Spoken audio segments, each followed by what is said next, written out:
தமிழக சட்டமன்ற தேர்தலில் 108 இடங்களை வென்று தனிப்பெரும் கட்சியாக உருவெடுத்தும் தாவேகவை ஆட்சியமைக்க அழைக்காத ஆளுநரின் முடிவை எதிர்த்து விஜய் தரப்பு நீதிமன்றம் செல்ல திட்டமிட்டுள்ளது. பெரும்பான்மைக்கு தேவையான ஆதரவு கடிதங்கள் இல்லை என ஆளுநர் ராஜேந்திர விஸ்வநாத் அர்லேகர் தரப்பு தெரிவித்துள்ளது.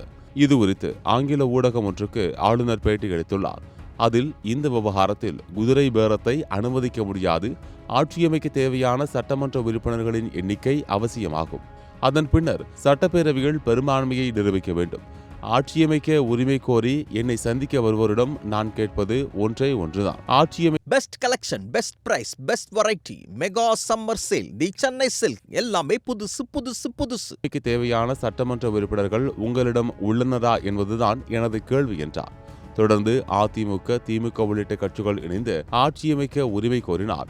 ஆட்சியமைக்க அழைப்பு விடுவீர்களா என்ற கேள்விக்கு, அப்படி வரும்போது அவர்களுக்கான எண்ணிக்கை இருக்கிறதா என்பதை பரிசீலனை செய்து முடிவெடுப்பேன். பதவி பிரமாணம் செய்து வைக்க நான் தயாராக இருக்கிறேன். ஆனால் சூழல் அப்படி இல்லை.